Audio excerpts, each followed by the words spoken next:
final porque es un tema interesante, es un tema que surgen muchas preguntas, es un tema largo, ¿sí?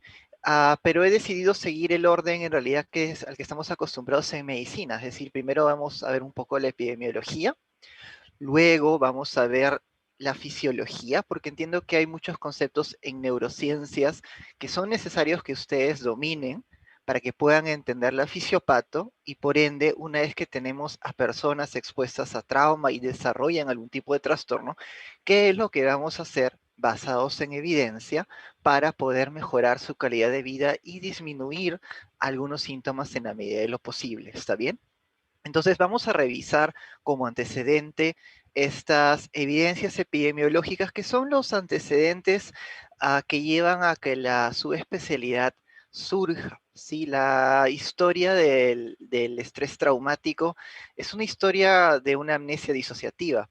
Aparece por temporadas y luego desaparece a lo largo de la historia, pero ahora más que nunca está la evidencia en las neurociencias de que efectivamente el estrés traumático puede marcar no solamente la vida de la persona expuesta, sino de las generaciones que están por venir, ¿ya? Ahora, ya han tenido el video del PPT motivacional, así que no voy a repetir todo el concepto de lo que es en realidad trauma, pero no se olviden que el trauma es una experiencia, es decir, no es el evento, es cómo yo vivo el evento, ¿sí? Si nosotros estamos en una habitación y estamos encima de la placa de Nazca y empieza a temblar la tierra, hay un terremoto y sobrevivimos al colapso de la estructura en la que nos encontrábamos, pues no necesariamente todos van a ser trastorno de estrés postraumático. Ya algunos sí, otros no, ¿sí? Y por tanto va a depender de los factores que vamos a ver a continuación y vamos a entender, por tanto, que el terremoto en este caso no constituye una experiencia traumática para todos. Va a depender de cómo yo la vivencio, va a depender de si yo tengo algún grado de vulnerabilidad genética para desarrollar alguno de los trastornos relacionados con el estrés, va a depender si yo tengo alguna vulnerabilidad a nivel sináptica, va a depender si yo tengo alguna vulnerabilidad a nivel de las redes neuronales que procesan la información amenazante. Va a depender también de cómo el cerebro procesa la información social, si es que yo estoy a salvo o no, si es que yo tengo soporte social o no. Entonces es una serie de factores y por tanto yo no puedo determinar o a la fecha no hay un factor predictor que me diga, bueno, esta persona sí va a ser un trastorno de estrés postraumático dada tal exposición. Eso no se puede saber, al menos con la tecnología que tenemos ahora. Sí, entonces en resumen, el trauma es una experiencia. Y ahí se lo pongo bien grande, es una experiencia.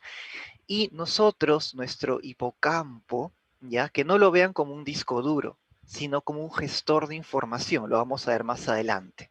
Entonces, el hipocampo genera memoria episódica, los episodios de mi vida, genera una línea biográfica y lo integra con estructuras de la línea media del lóbulo parietal, específicamente una región conocida como precúneo en donde se procesa mi identidad como persona. Cuando ocurre una experiencia traumática, esta línea de vida representada con esa flecha en gris tiene una disrupción. Por lo general, para que se pueda considerar como una experiencia traumática, esta experiencia disruptiva genera una ruptura, por tanto, en mi línea de vida, en mi biografía. Y marca un antes y marca un después. ¿De qué va a depender que esta experiencia genere trauma o no? De algo que se llama sobrecarga alostática. Lo vamos a ver más adelante, ¿está bien? Entonces tengo una línea de vida, ocurre esta experiencia, y si esta experiencia sobrepasa la capacidad de todos los sistemas que tenemos para responder ante una amenaza y para adaptarnos al medio externo, entonces ahí decimos que esa experiencia deviene en un trauma. Y una vez que se rompe esta línea biográfica, el problema de las personas expuestas a un trauma no es necesariamente lo que les ha pasado, es lo que les sigue pasando, ¿no? ¿Cómo que les sigue pasando? Lo que sucede es que cuando ocurre una experiencia traumática, el hipocampo no procesa la información y continúa viviendo en el presente aquella experiencia que sucedió un tiempo atrás. Y por tanto el problema no es lo que me pasó.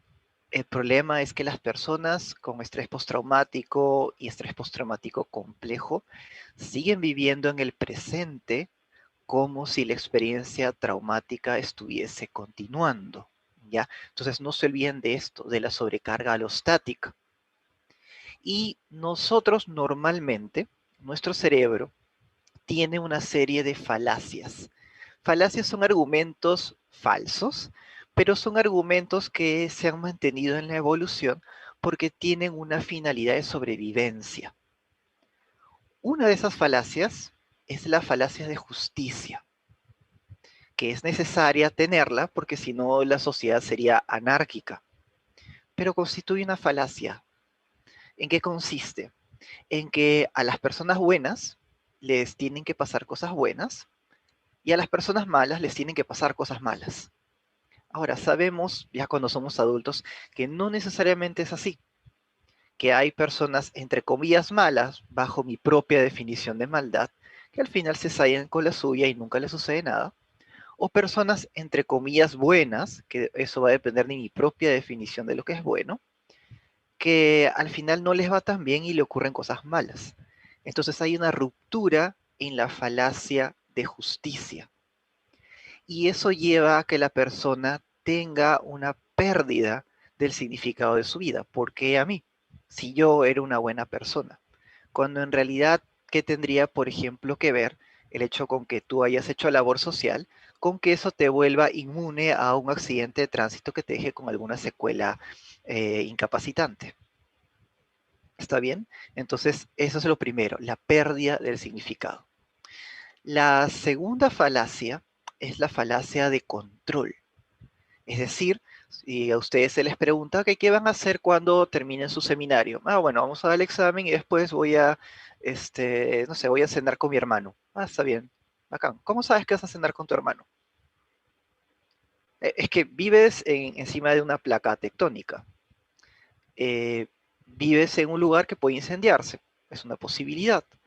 De repente tu hermano está trabajando y se desplaza en automóvil y le puede ocurrir un accidente de tránsito. Entonces, realmente, ¿cómo sabes que en la noche vas a cenar con tu hermano?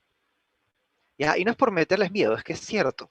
El cerebro asume la rutina como algo que va a suceder sí o sí.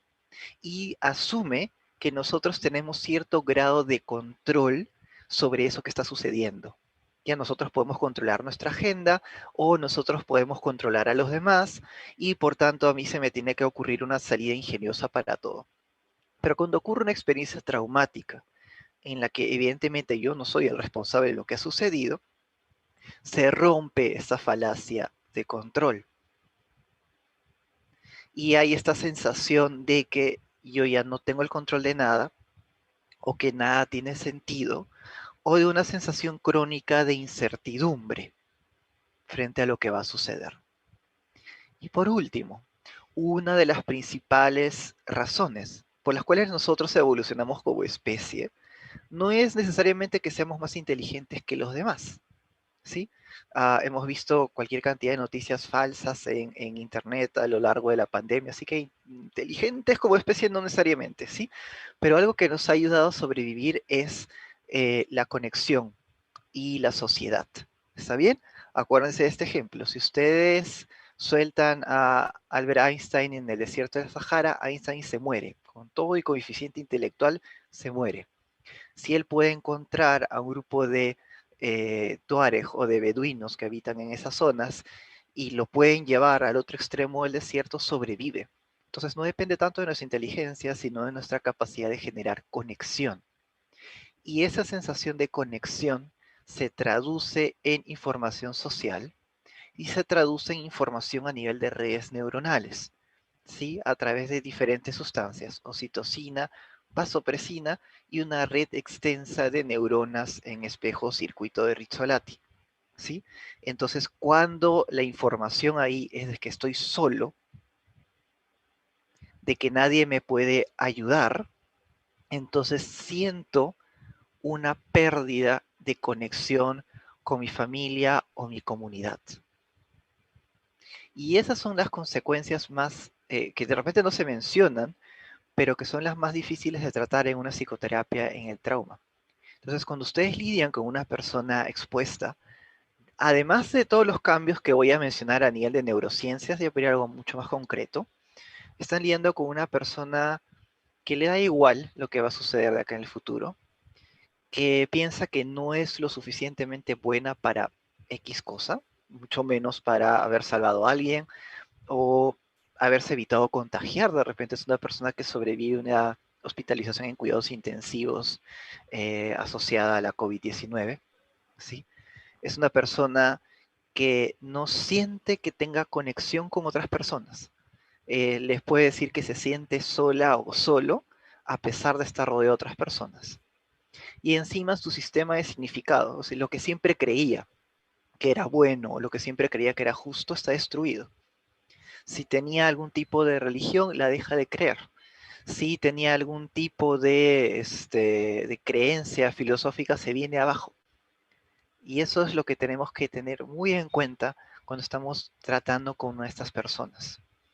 No siente que no tienen el control y la adherencia al tratamiento no necesariamente va a ser la mejor.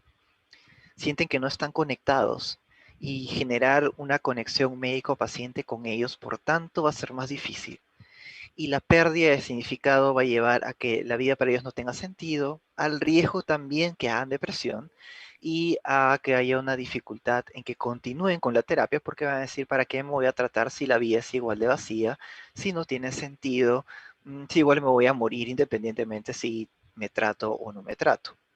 ¿Sí? Entonces, eso es el problema en el trauma, ¿ya? Ahora, también viendo un poco nuestro país, cuán expuestos estamos, y ese es un estudio que se hizo como en 29 países más o menos, donde se midió la exposición a cualquier experiencia potencialmente traumática. ¿Por qué potencialmente traumática? Porque las personas expuestas a estas experiencias suelen sí desarrollar en más del 15% trastorno de estrés postraumático. Su incidencia es 6% en general.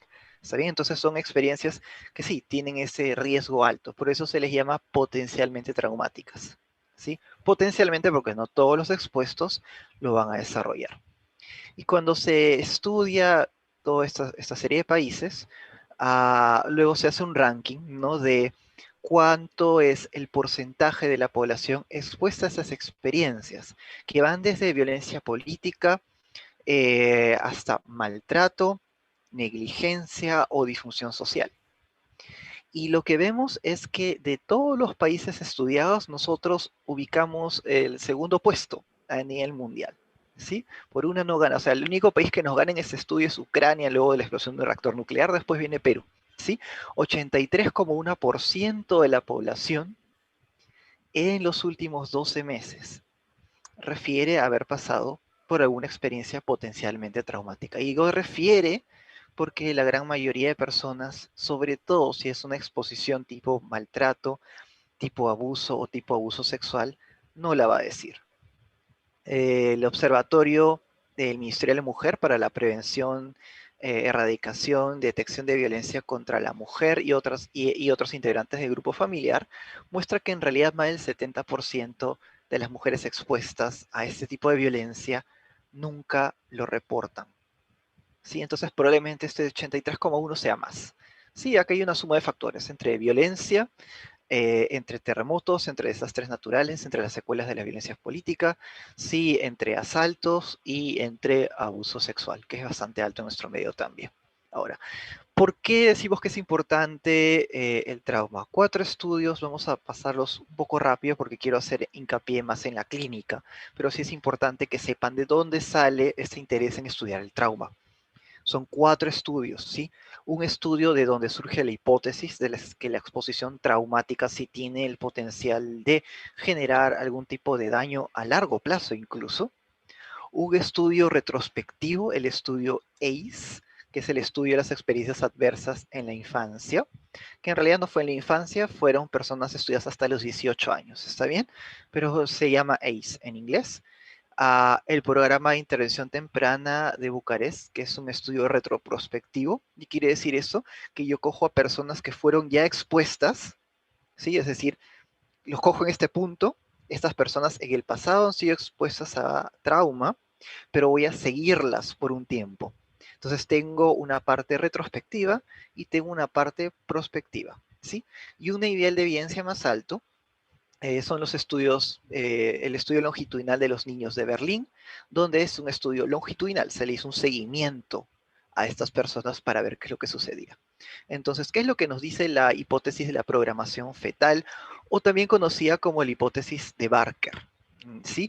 Sucedió que estalla la Segunda Guerra Boer, que era un grupo en África que se rebela en contra del Imperio Inglés, y hubo un batallón que procedía de Southampton y que era el que peor se desempeñaba en la guerra. Entonces decidieron ver qué es lo que pasa con las personas que vienen de esta localidad para que se desempeñen peor en la guerra, para poder formar mejores soldados. En realidad para eso fue el estudio, y no encontraron realmente una respuesta. Cada quien en esa localidad hizo lo suyo, entre ellas una partera que registra el peso al nacer. Y años después, Barker y Osmond en la revista Lancet quieren justamente estudiar el efecto de la nutrición, en realidad, sobre enfermedad cardiovascular, ¿no?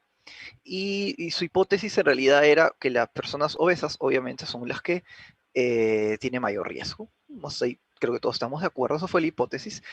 Y que, pero iba a ser la correlación con los datos de esta partera, con el peso al nacer, ¿no? Y en teoría las personas con mayor peso al nacer se iban a mantener con sobrepeso u obesidad a lo largo de la vida, son las que iban a fallecer antes, y incluso un pobre desempeño físico.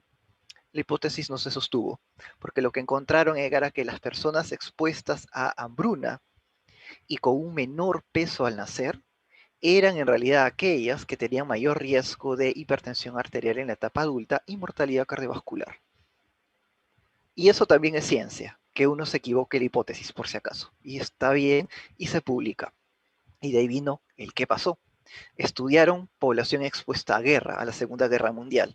Una corte grande, la corte de Helsinki, que sobrevive al ataque de la Unión de Repúblicas Socialistas Soviéticas en la etapa de la Guerra de Invierno, en la Segunda Guerra. Expuestos a constantes bombardeos, ¿sí?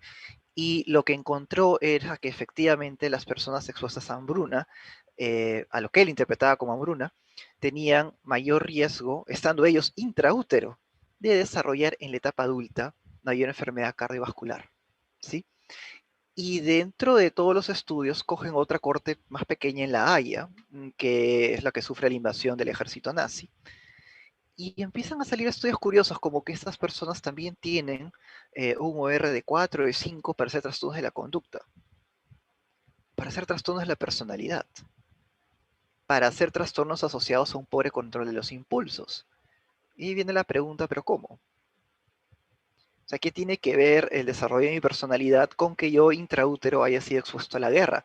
Y después la pregunta vino, ¿es realmente la hambruna de la guerra o es la situación traumática de la guerra? Y obviamente con el diseño del estudio no podemos concluir en uno u en otro, pero luego de muchos años se concluyó que sí, yo puedo tener un antecedente genético, es cierto, y sí existen en trauma genes de vulnerabilidad, ¿sí? Como aquellos que codifican para los receptores de glucocorticoides, por ejemplo, o el que hace que el glucocorticoide ingrese al núcleo y se una a las regiones para glucocorticoides en el ADN, o GRE por sus siglas en inglés. Es verdad, pero no todo es genético. Yo tengo factores de desarrollo en donde ya sabemos que esa persona intraútero está intercambiando información a través de la barrera hematoplacentaria, a través de factores inflamatorios, a través de cortisol. Cuando el cortisol excede, ¿sí?, la capacidad de la placenta para activarlo a cortisona a través de la enzima 11-beta hidroxisteroide deshidrogenasa de tipo 2, el cortisol llega y cambia ese feto a un metabolismo ahorrativo. Es decir, incrementa la capacidad de ese cuerpo de generar depósitos grasos y de tolerancia a la insulina, porque el mensaje, la información es que el mundo es peligroso, me voy a morir de hambre y necesito tener un metabolismo ahorrativo. Pero a nivel cerebral, el cortisol hace que la amígdala, que la vamos a ver más adelante, esta estructura que filtra la información y me hace responder al peligro, esté hiperactivada y la estructura que le inhibe, la corteza prefrontal, esté hipoactivada, porque el mensaje es que necesitas huir o atacar porque vas a nacer en un mundo extremadamente peligroso. Y esto no solamente es cierto para el cortisol, también es cierto para otra sustancia, la interleuquina 6. Y esa sí no tiene cómo ser clivada por la placenta, pasa directo y ejerce los mismos efectos que les acabo de mencionar.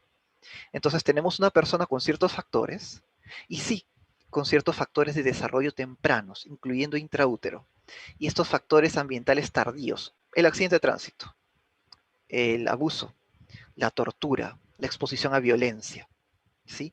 Hacen que este feto se programe, por eso se llama programación fetal, para sobrevivir con mayor facilidad, ¿sí? Entonces a eso se le llama la teoría de los orígenes fetales de las enfermedades crónicas en el adulto, ¿está bien? Y muchas enfermedades, cierto subgrupo incluso de hipertensión arterial esencial, se piensa que pertenecen a este grupo, ¿está bien? Ahora, luego tenemos este factor deleterio, en este caso la guerra, ¿sí? Y ya sea que la exposición se da a nivel de gametos, de fetos o de mayor vulnerabilidad para el cerebro de un niño durante los 3 primeros años. ¿Por qué?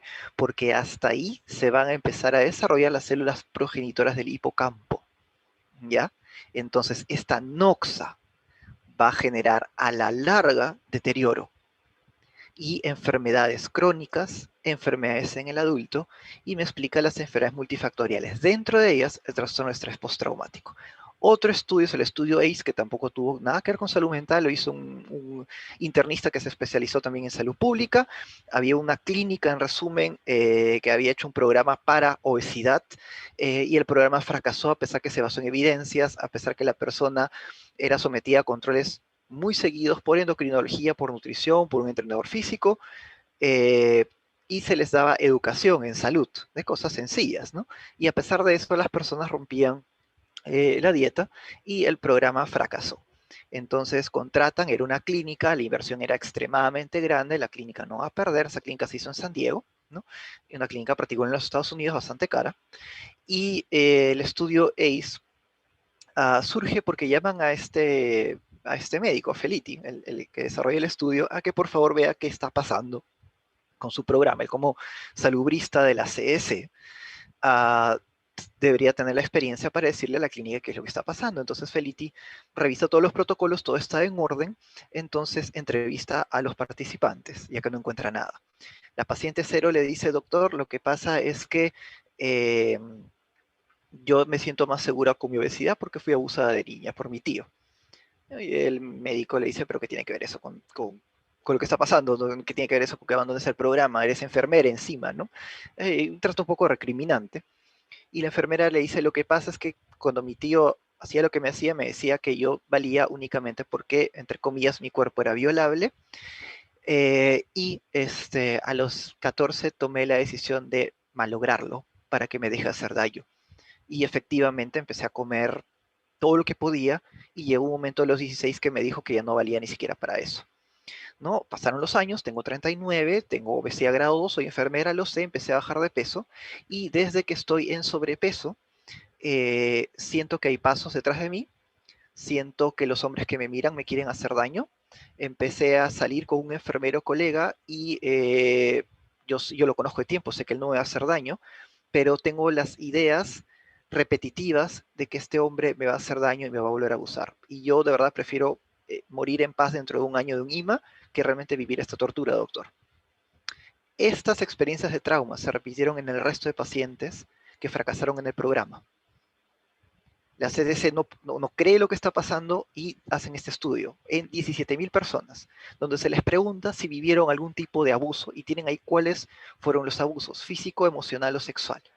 ¿Sí? Definiendo el abuso emocional no como que yo le insulte o le dé lisuras al niño, sino que yo mande el mensaje de que el niño no es querido, de que el niño no sirve para nada o sirve para una ganancia secundaria. No, tú estás acá porque o sea, si no estuvieras conmigo, tu papá deja de pasar la pensión, ¿ya? Y abuso sexual no solamente como el acto de violación, que es un tipo de abuso sexual. Hay abuso sexual con contacto y uno es con contacto con penetración, que es el abuso sexual, la violación, tipo violación. Otro es con contacto sin penetración, donde están los tocamientos indebidos y por tanto se considera un abuso sexual. Y el abuso sexual sin contacto, el acoso sexual, también es un tipo de abuso. Los tres fueron operacionalizados en el estudio. Negligencia, es decir, yo puedo hacer algo por el niño, pero termino no haciendo nada, ¿sí? Pudiendo hacerlo. Y hay una negligencia física, donde no le di techo ni abrigo al niño, o una negligencia emocional, el papá ausente, la mamá ausente, que yo cumplo porque pues te dejo un billete de $10 en la mesa y cumplí con mi rol como padre. ¿Sí? Negligencia emocional.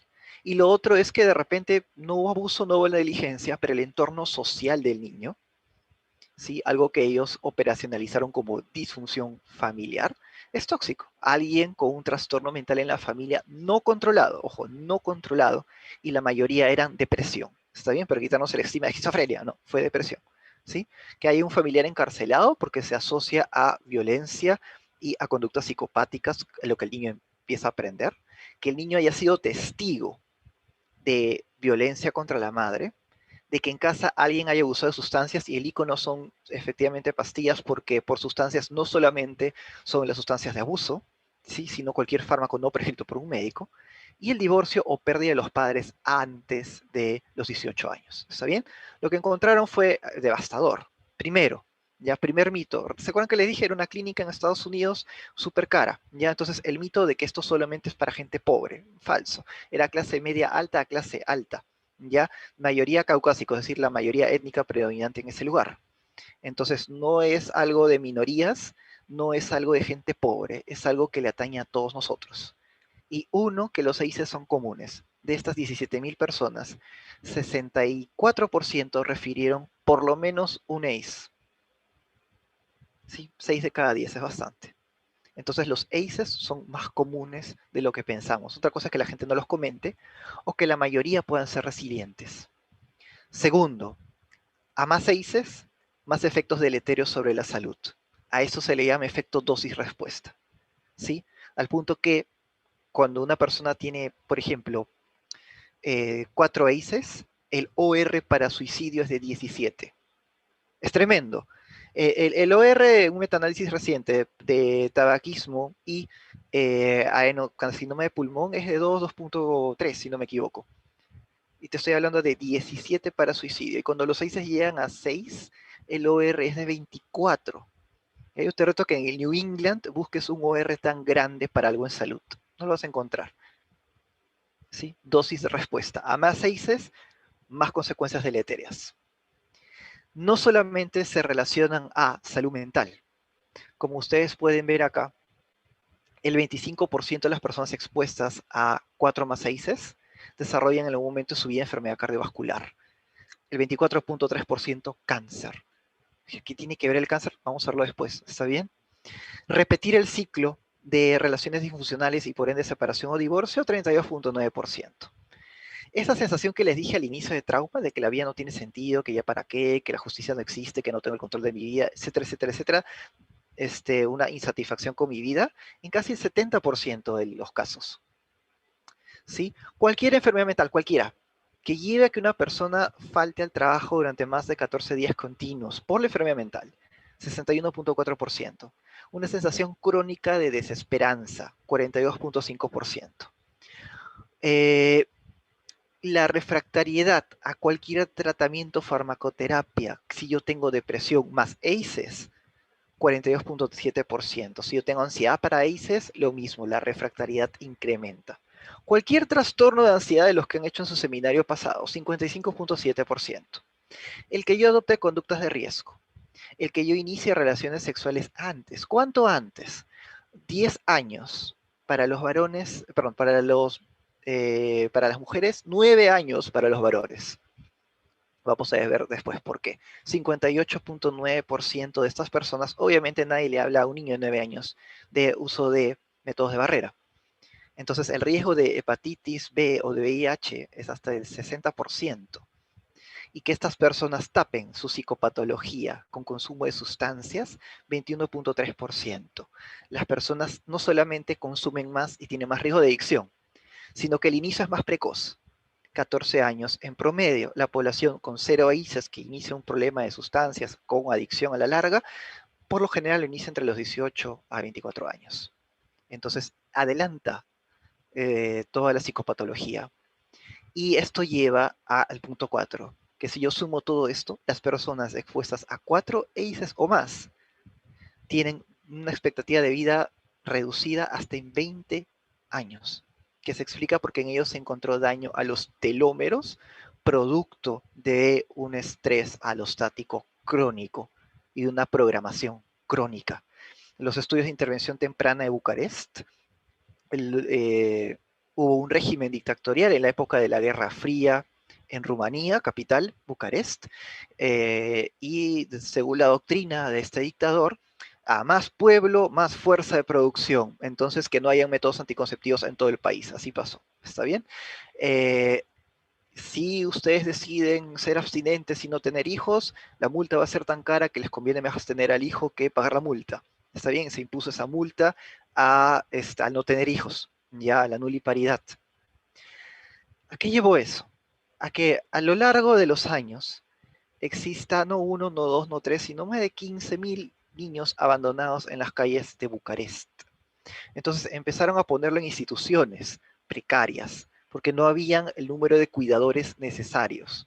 ¿Sí? Entonces básicamente los niños estaban en un local de estos antiguos, grandes, abandonados. ¿Sí? Esos orfanatos abandonados, un cuidador, entre comillas, para 32 personas. ¿Por qué cuidador? Porque como no había gente, jalaba a cualquiera que quería. ¿Tú quieres cuidar niños? Ya entra. Y nunca hubo realmente un contacto. Estamos hablando de niños de edades tan tempranas como probablemente neonatos, los encontraban en la calle. ¿Está bien? Entonces, cuando cae el régimen, se interviene en este país. Y obviamente no puedes rescatar de un día para otro a tantas personas. Entonces lo que hicieron es, rescataron a los que podían rescatar al azar y compararon, ok, ¿qué pasa con un niño de Rumanía que se queda con su familia? ¿Qué pasa con un niño que yo lo puedo rescatar a X edad y me lo llevo a una familia de acogida entrenada para eso por los investigadores? ¿Y qué pasa con los que se quedan en espera a que los vayamos rescatando? 3 grupos, ¿está bien? Entonces, lo que ustedes ven acá, por ejemplo, el cuidado usual, es decir, la lista de espera, con marrón cuando son rescatados y con celeste los que se quedan con la familia. ¿Está bien? Entonces, los niños que no son abandonados, al contrario, tienen un factor protector para todas las consecuencias que les voy a mencionar y que la tienen a la derecha. ¿Está bien? Los que tienen familia de acogida, sí, al inicio, si ven, los intervalos de confianza se superponen. Pero conforme pasan los años, por ejemplo, 4 años después, ya hay una diferencia y bajan los síntomas. ¿Ya? Y en la adolescencia. Pero aún así, los niños rescatados, ¿está bien? Sí tienen cierta diferencia con los niños que no fueron abandonados jamás. Y lo otro que vemos es que a menor edad, no se vio en este gráfico, pero a menor edad de exposición, es decir, durante tú más temprano rescatas a un niño, más posibilidades tienes de rescatarlo también de las consecuencias de un cerebro que no tiene contacto social. Y durante la niñez, el principal factor neurotrófico, entre comillas, no es el factor neurotrófico derivado del cerebro, es otro ser humano.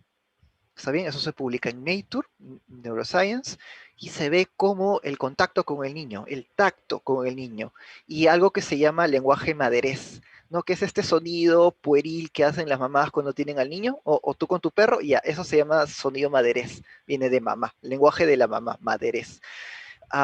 Lo que hace es estimula muchas áreas del cerebro Y dentro de lo primero que se desarrolla es mi capacidad de distinguir el otro de mí mismo, el self del otro, el yo del no yo. ¿Está bien? Es el principal hito en el cerebro, el darse cuenta que existe. Eso se llama gnosis autonoética, conocimiento de uno mismo. El desarrollo de la gnosis autonoética. Y obviamente sin esa base, el resto del desarrollo del cerebro no se puede dar de una manera adecuada. ¿Sí? Y no hay desarrollo de vínculo. Entonces mi interacción social con otras personas a futuro no se da y eso genera más disrupción que incluso si el niño fuera abusado con la lista en los ACEs. Esto es peor, el abandono es peor, el desarrollo cognitivo es menor. ¿Sí? Lo midieron con pruebas de coeficiente intelectual y una serie de baterías de pruebas psicológicas. El desarrollo cerebral es menor, tanto en los potenciales de acción medidos con electroencefalograma, como con el volumen total del cerebro. Se desarrolla algo que se llama apego inseguro. ¿Sí? Cuando uno se desarrolla en normalidad, lo hace en niños y adolescentes, yo establezco una relación de confianza, yo me siento en confianza con el otro, ¿sí? Y eso es normal, ¿sí? Y es la base para desarrollar el vínculo niño-cuidador, que puede ser principalmente es con la mamá o quien haga las veces, si es que no es posible que esté la mamá. El vínculo después cuando voy al colegio con mis mejores amigos del colegio, ¿sí? Con mis amigos y ya cuando llego a la adolescencia tardía con mi pareja.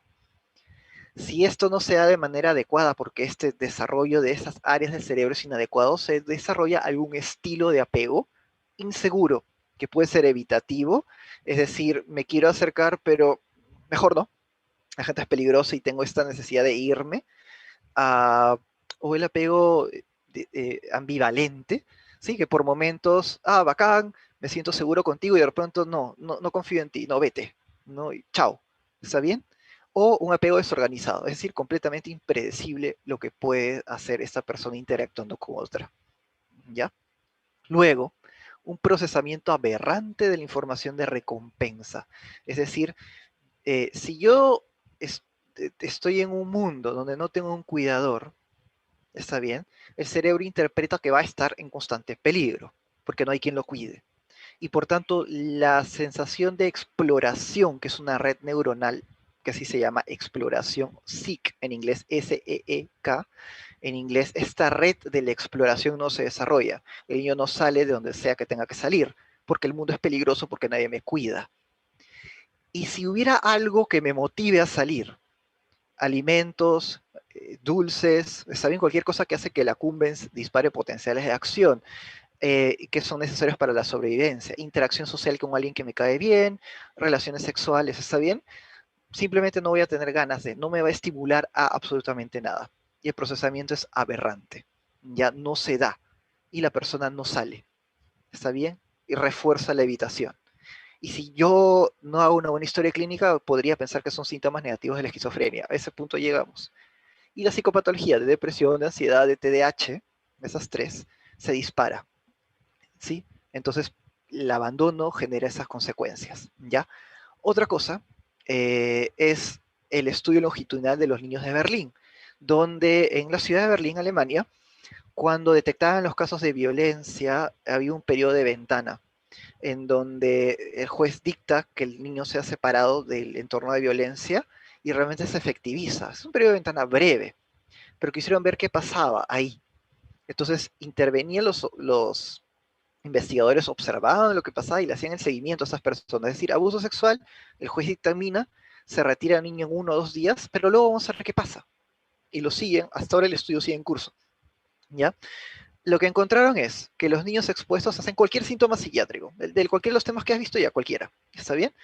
Incremento crónico del cortisol, una hormona para la respuesta al estrés. ¿Ya?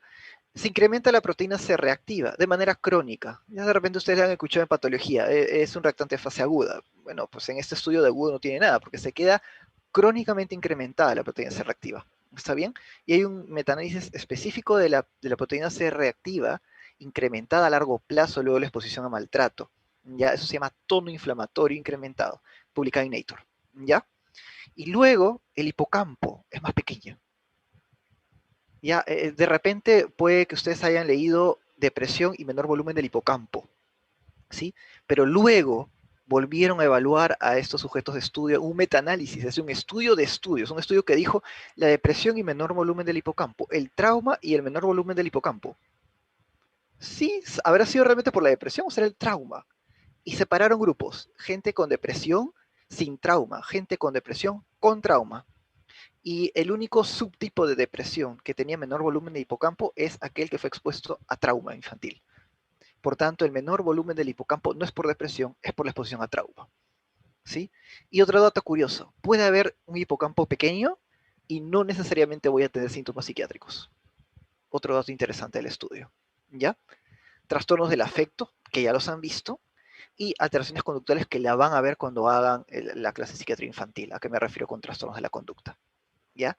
A largo plazo, todas estas personas expuestas a trauma o maltrato antes de los 18 años, y recuerden que el neurodesarrollo va hasta los 24.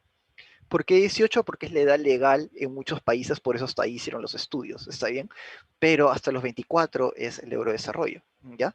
Entonces, estas personas hacen evitación, o sea, evito algo que me recuerde al trauma, ¿sí? Si tuve un accidente y terminé en cuidados intensivos, pues no voy a querer estudiar medicina en la vida, ni enfermería, ni nada por el estilo, ¿ya?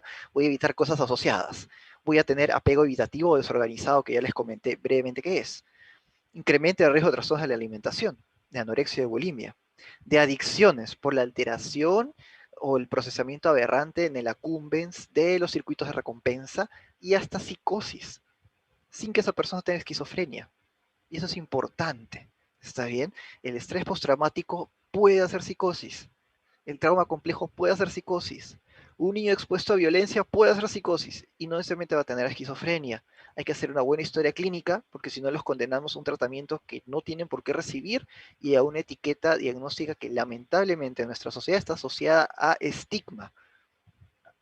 Y una vez que ponen la etiqueta, ¿quién se la quita? ¿Sí? Entonces, cuidado con eso. Y tienen todas las referencias abajo, pero que no es mi invento, está ya publicado, leído, sacramentado, es así. ¿Está bien? Y de todo esto, depresión, ansiedad, impulsividad, disociación, hipervigilancia, psicosis, que reexperimenten el trauma, ya sea con flashbacks o con pesadillas, ¿sí? Y la inestabilidad en las relaciones interpersonales, que es lo que más les depriva de calidad de vida, ¿sí? Porque ya al margen de todo lo que tengo, ¿cómo voy a conseguir un trabajo si a los 3 días me voy a pelear con todo el mundo? O voy a desconfiar de todo el mundo, ¿ya? Entonces, en resumen, esa es una tabla de la CS. Yo tengo una vulnerabilidad genética.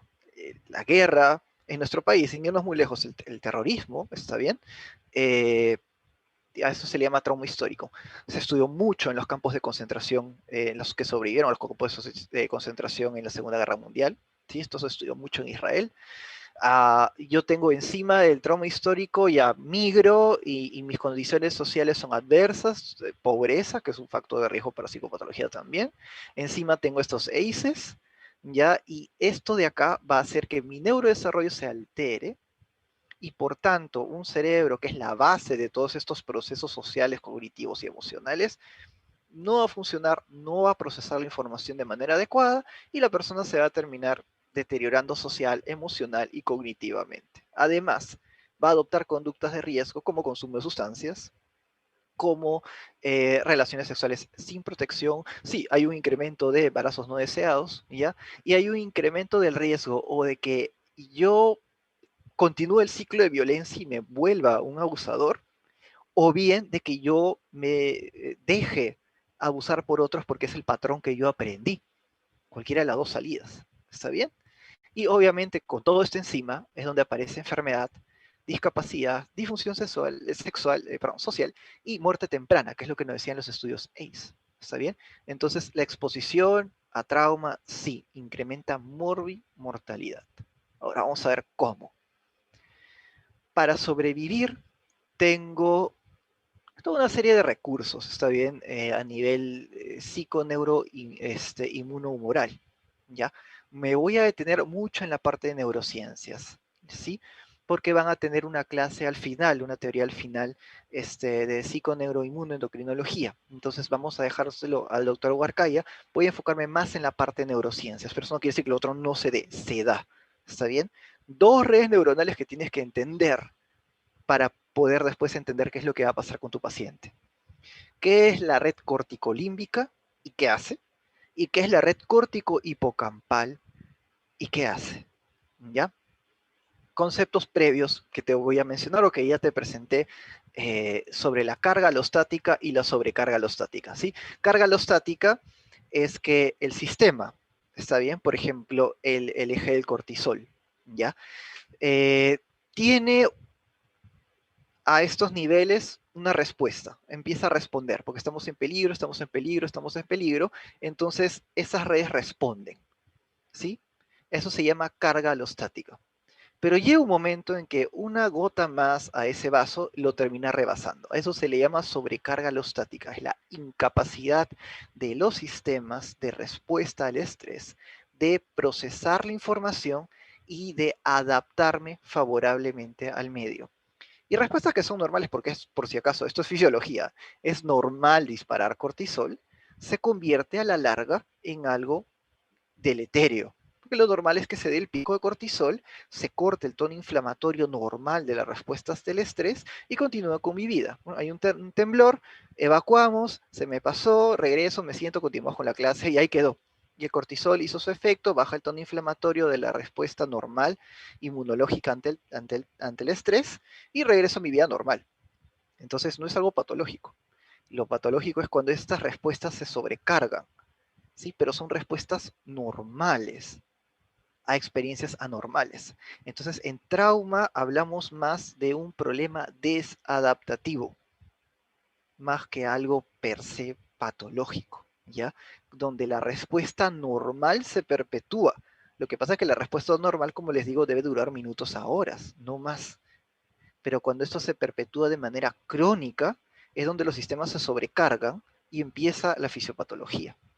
Y lo otro es la programación ontogénica, que es la programación, entre comillas, de los sistemas biológicos en etapas tempranas para responder al medio en la edad adulta, ¿no? Porque la información es así, si estoy en una guerra y me voy a morir de hambre ahorita, entonces mejor programe mi cuerpo para que siempre ahorre energía. ¿Sí? Si vamos a nacer en un ambiente de peligro, que la amígdala tome el control de la respuesta de lucha o de retirada de aquí y de por vida. Eso se llama programación ontogénica. No es algo que venga en los genes. Es una respuesta para la cual estamos programados naturalmente a desarrollar si es que se da la exposición. Entonces, moraleja, esto le puede pasar a cualquier persona. Ya no se trata de que tu personalidad es más fuerte. No, esas son cosas pseudocientíficas, ¿está bien? Que puede pasar a cualquiera. ¿Ya? Ahora, otro concepto previo son las neurociencias en redes. ¿A qué nos referimos con neurociencias en redes? ¿Está bien? Nosotros nos organizamos desde lo que pasa en la cadena de fosforilación oxidativa a nivel mitocondrial hasta fenómenos sociales extremadamente complejos. ¿Sí? Toda esta información que va a pasar desde lo molecular, genético, incluyendo lo genético, la sinapsis, es el blanco de muchos psicofármacos, lo que va a pasar con las neuronas entre ellas o con la glía, cómo éstas se ordenan en estructuras anatómicas, está bien, como la amígdala, como el hipocampo, como la corteza prefrontal dorsolateral, como las cortezas de asociación occipitales, como el precúneo, ¿está bien? Y se organizan en circuitos, es decir, ya, ¿y qué pasa cuando la vía visual le manda la información al área de la memoria? Ah, es que puedo reconocer si a esa persona la conozco o no la conozco. A eso se llama neurociencias en redes, ¿sí? Una red de información. Entonces, a diferencia de neuro, donde se concentra más a este nivel, a nivel de la estructura, ¿sí? Si tengo la clínica, por ejemplo, va a depender de, no sé, si yo tengo una enfermedad vascular cerebral en el territorio de la cerebral media, izquierda, voy a tener una clínica muy característica porque esas áreas se hacen isquemia y apoptosis, ¿está bien? Pero acá la neurona está indemne. El problema en psiquiatría es cómo se procesa la información entre una estructura y la otra.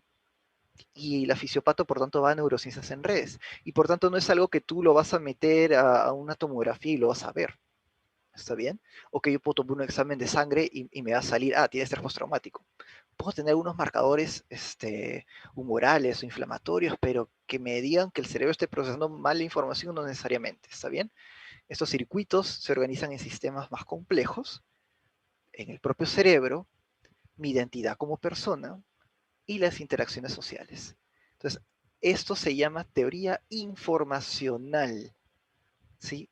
Porque yo proceso información, desde qué pasa con mi mitocondria hasta información social. Y yo no puedo reducir la información de un nivel superior a uno de un nivel inferior. O sea, yo no puedo decir, no, mi idea de, me gustaría ser médico, es que ese es un conjunto, pues, por ahí de serotonina con dopamina y chispitas de glutamato. Yo no puedo hacer eso.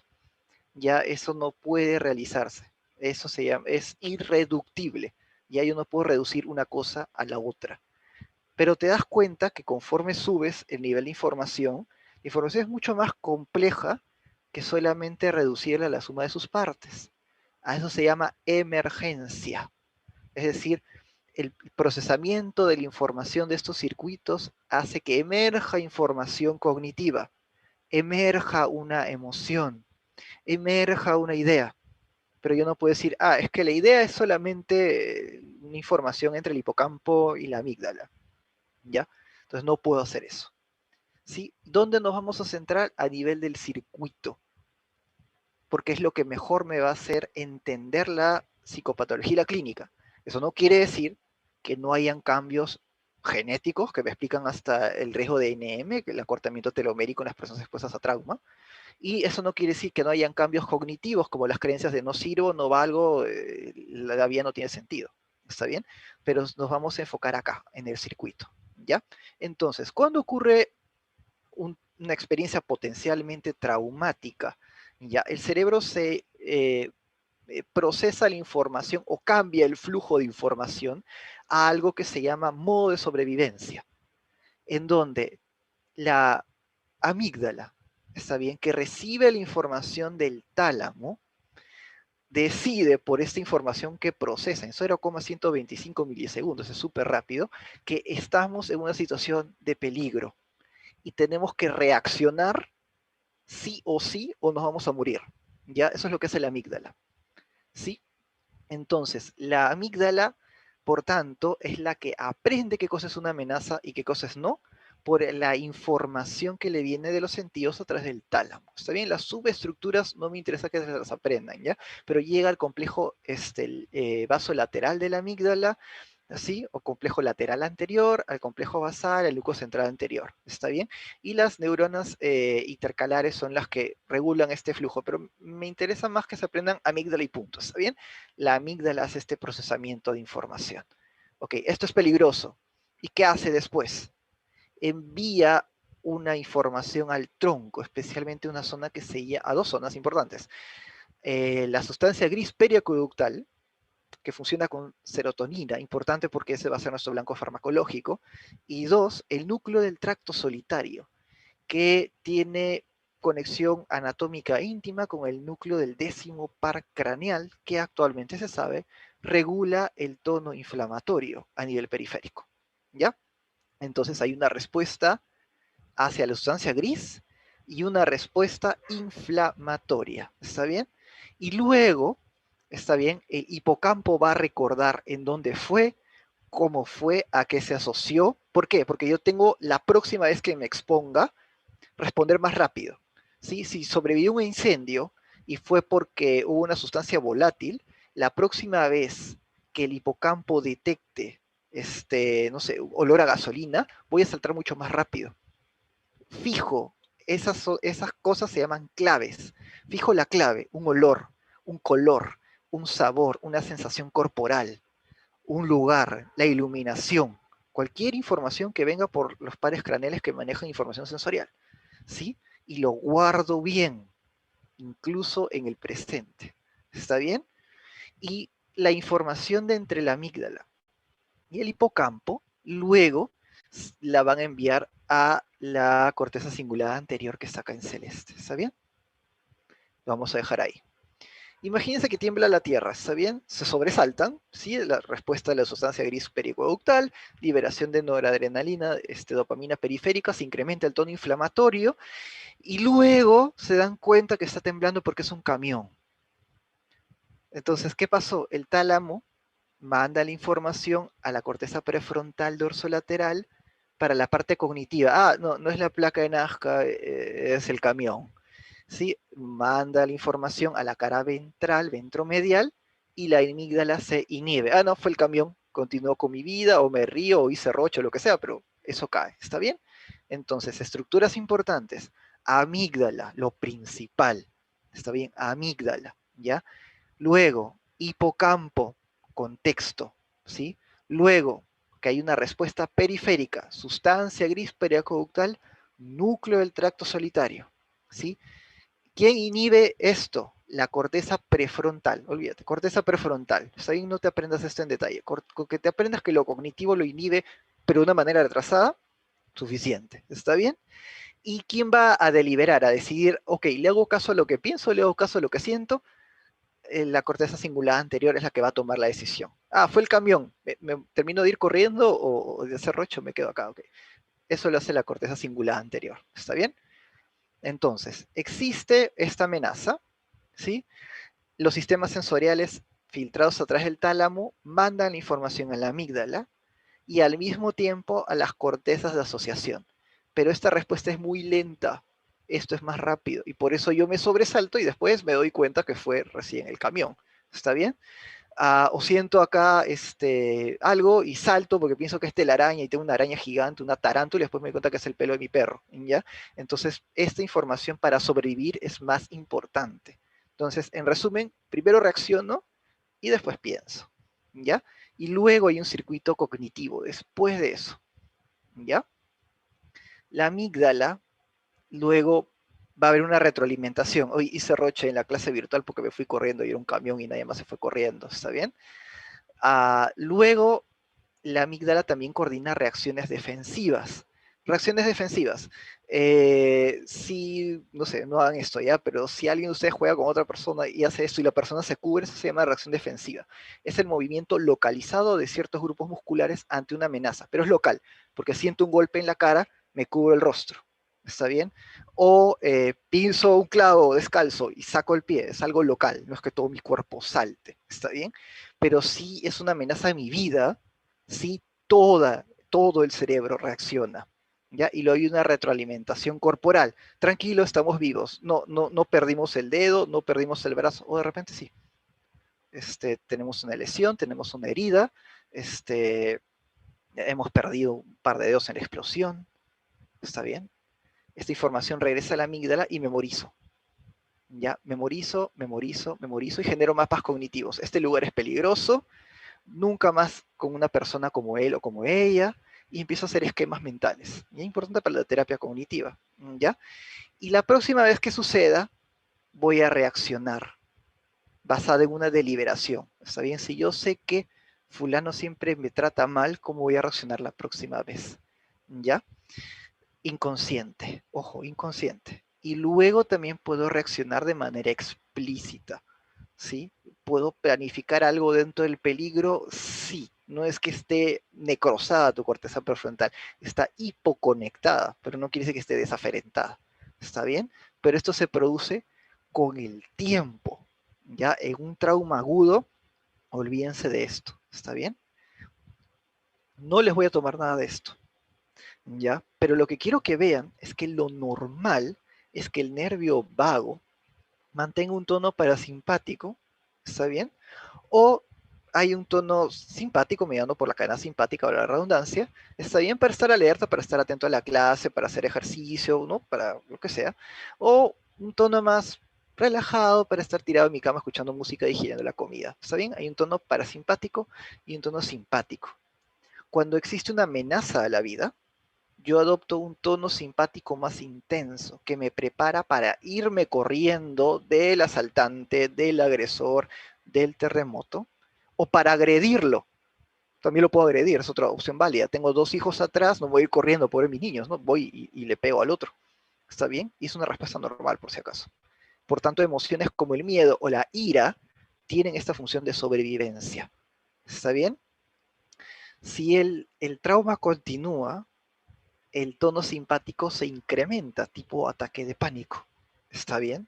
La persona está sobrecargada y se congela por la sobrecarga de información simpática más bien. ¿Está bien?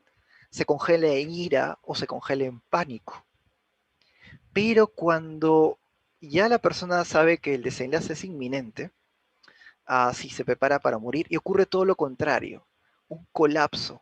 ¿Está bien? El sistema parasimpático toma el control, porque tu última opción frente a un depredador es simular una muerte.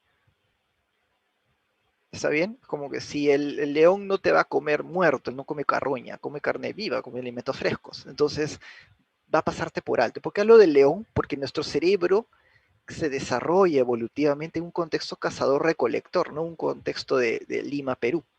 Entonces, esas respuestas que sí tienen sentido frente al león, no tienen a veces sentido cuando alguien me está agrediendo en el supermercado. ¿Está bien? Pero son las mismas respuestas que se van a dar. ¿Ya? Y cuando la salida no se va a dar, o sea, el león ya me atrapó, o en un abuso sexual, se produce lo contrario. Hay una respuesta parasimpática. ¿Está bien? Donde la persona se congela, algo que se llama inmovilidad tónica. Y el objetivo es ese, ojalá me confunda con un cadáver y se vaya.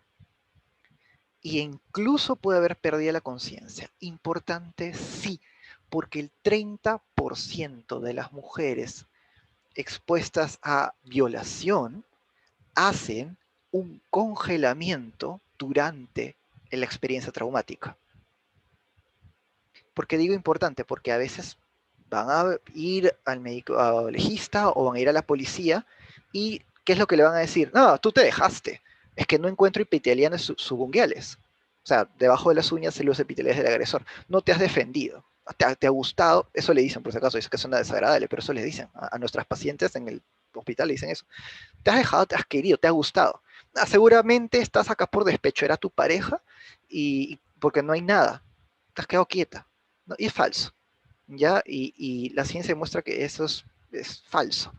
Ya existe esta respuesta de congelamiento, que también la vamos a ver en el adulto. Entonces, si yo busco conexión social, como en los estudios Bucarest, y no la encuentro, el cerebro responde, lucha o retirada. Y entienden que, por tanto, la respuesta de retirada perpetuada son trastornos de ansiedad asociados a maltrato. ¿Sí? Y la impulsividad y los, entre comillas, trastornos de personalidad son las respuestas perpetuadas del ataque. Y luego el congelamiento y el colapso, ¿no? Donde mi cuerpo no me obedece. A veces estoy consciente y el cuerpo se apaga y no me responde, ¿ya? Y es normal dada la circunstancia, ¿está bien? No me responde o siento como si esto fuera un sueño o como si no fuera real o lo veo desde afuera, se llama autoscopía externa. Me veo como en una película, yo me veo desde afuera mientras veo como en una película el accidente de tránsito o el atentado terrorista o el abuso sexual, como si estuviera desde afuera.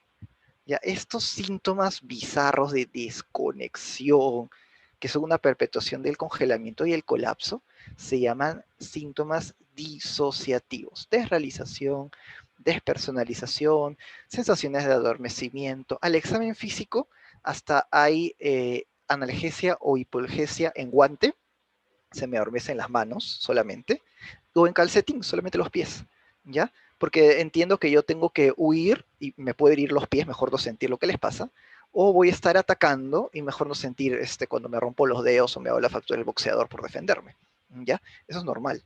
En situaciones de peligro es normal. Y todo el tiempo vamos a estar eh, neuroinflamados. El hipocampo organiza la información de lo que ha pasado y lo organiza de la siguiente manera, ¿ya? Cuando tengo una experiencia se registra en el hipocampo. Cuando yo tengo como islotes de, esto es lo que me pasa cuando estoy con mis amigos, esta es la información que proceso, es mi islote de información asociada a mi familia, información asociada a la medicina, a mis hobbies, a mi religión, a mi otra carrera, a mi experiencia previa, etcétera, etcétera, etcétera. Entonces el hipocampo, a través de estímulos adrenérgicos durante el sueño, va a mandar la nueva información y la va a acoplar. Cosa que cuando yo me despierto y ya tengo mi línea de vida lista. ¿Está bien? Esto se llama, esta es la vía córtico, corteza, hipocampal. ¿Sí? ¿Está bien? Córtico hipocampal. se da principalmente en el sueño, ¿ya? En el trauma, esta consolidación del recuerdo no se da. Y por tanto, imagínense, ¿por qué el sueño es bizarro? ¿Por qué lo tengo que hacer en el sueño? Imagínense que están procesando que han salido a montar skate y se han caído. Entonces, imagínense que en este momento, durante la clase, el hipocampo diga, vamos a mandar la información dolorosa donde corresponde, la tira para allá. Y tienen un flashback de la caída en el skate. Mejor lo procesan en el sueño, ¿ya? Y donde no va a pasar nada, ¿está bien? Y ahora entenderán por qué las personas expuestas a trauma con menor volumen del hipocampo, con alto volumen de cortisol, que no van a poder hacer esto, y con un tono adrenérgico incrementado, no van a poder hacer esto, se van a quedar así, estando en vigilia. Y ahí tienen la fisiopatología de los flashbacks, ¿está bien? O de las pesadillas. El trauma es tan intenso durante el sueño que esta vía corticolímbica, este modo de sobrevivencia se activa cuando estoy dormido y tengo una pesadilla. ¿Ya? Ese es el porqué. ¿Ya? ¿Y para qué me sirve? Porque no solamente es mi línea de vida, sino me permite pensar a futuro. ¿Ya? Y me permite tomar planes, me permite tomar decisiones, me permite generar escenarios imaginarios. Si hago A, puede pasar B, ¿está bien? Entonces todo esto van a ver que está destrozado en el trauma, ¿ya? Por tanto, lo que yo imagino, gracias a esta vía córtico-hipocampal, es principalmente visual en el ser humano y se queda en mi memoria episódica. ¿Ya? Por eso es lo que le dije al inicio. El gran problema del trauma no es lo que les han hecho, es que en el presente ese cerebro sigue viviendo un trauma no procesado. Y no procesado no es cualquier concepto que esté flotando. No procesado es que el cerebro se quede así, ¿está bien? Con la información no engranada, ¿ya? Entonces, ¿qué ocurre en el trauma? Ya va a suceder una serie de cambios en todos estos sistemas y vamos a ver uno por uno. Primero, mi detección de amenazas. Esto ya es estrés postraumático, ¿está bien? Lo anterior era normal, ¿está bien? Acá estos mecanismos que les dije que son normales, corticolímbicos de la amígdala, de huir o de retirarme, o estos síntomas disociativos bizarros son normales, ¿está bien? Si una persona expuesta a abuso sexual le dice que se desdobló durante la experiencia, no le puedan trastorno disociativo, es algo normal, es una respuesta normal ante una experiencia anormal, ¿está bien? Entonces no patologicemos a la gente. El problema es cuando esto se perpetúa en el tiempo, ¿está bien? Y yo tengo dos opciones. Si mi respuesta fue más alucho retirada, mi cerebro va a estar, más hipervigilante e hiper todo. Pesadillas, desregulación emocional, crisis de ira, ataques de pánico, ¿está bien? Y reexperimentación mediante pesadillas, reexperimentación mediante flashbacks, ¿está bien? Y el hipocampo, no, es peligroso porque te accidentaste en un carro, sí, nunca más te subas a un carro. Pero ¿cómo voy a trabajar? No, nunca más te subas. Igual te vas a subir a tu taxi para ir al trabajo, a la universidad, al hospital, ataque de pánico. ¿Pero por qué? No, te dije que no te subas, es peligroso. Ya no te subes al carro, no te subes al taxi, no te subes al micro, no te subes a ningún lado. ¿Cómo se llama eso? Evitación. Empiezo a evitar cosas que son del trauma o se parecen al trauma. De repente me accidenté en una camioneta, pero el cerebro dice, no, camioneta y cualquier cosa con ruedas, así que ni montar bicicleta, ataque de pánico. ¿Está bien? Entonces, primer dato, ¿está bien? Evitaciones se explican de esta manera. Pesadillas se explican de esta manera. Flashbacks se explican de esta manera, ¿está bien? Evitaciones y cómo se llaman las pesadillas y el flashbacks, reexperimentar, volver a vivir la experiencia traumática en el presente a pesar que ya terminó, ¿está bien? Es como meterme en una realidad virtual donde lo sigo sintiendo, lo sigo escuchando, lo sigo oliendo, lo sigo sintiendo en mi cuerpo. Es feo. Hay flashbacks, no necesariamente son como la película, ¿no? Donde, sí, y veo las escenas. Puedo sentir a veces la quemadura, puedo sentir el forcejeo, puedo sentir la sensación de frialdad que tuve cuando me pusieron el cuchillo en el cuello, cuando me fueron a asaltar, antes de golpearme. ¿Está bien?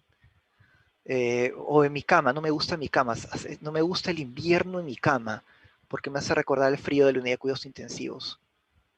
Y me da un ataque de ira, me siento molesto y no sé con qué me siento molesto. ¿Está bien? Eso es un flashback, pero somático. ¿Está bien? O bien, si yo me quedé en el colapso y el congelamiento, voy a tener lo contrario, hipoarousal, donde estas estructuras van a estar por el contrario apagadas. ¿Está bien? Entonces, depende de la edad de exposición también. Los niños suelen irse más a hipoarousal y los adultos más a hiperarousal. Si el trauma implica inmovilización como un abuso sexual, me voy más a hipoarousal, ¿sí? Que a un hiperarousal. Acá lo único que quiero que se lleven es que le hablé de estos engranes que se consolidan en mi memoria a corto plazo, ¿está bien? Entonces, esto que está en rojo debería inhibirse. Y, ok, ya estoy seguro, ya pasó el temblor, no pasó nada, continúo con mi vida. Lo que sucede en el hipocampo en el trauma es que el engrane de peligro que está en rojo sigue despierto, sigue botando información. Y mi sensación del tiempo es como si estuviera viviendo otra vez en el pasado y nuevamente pesadillas y nuevamente este, evitaciones, nuevamente flashbacks. ¿Está bien? Acá llévate solamente eso. El engrane de trauma sigue encendido, la información no se procesó, el hipocampo sigue diciéndole al cerebro, estamos en peligro, estamos en peligro, estamos en peligro, dispara cortisol, dispara adrenalina, dispara dopamina, dispara inflamación, ponte a salvo, corre, ataca al que tienes enfrente, no confíes, es un peligro, ¿está bien? ¿Ya?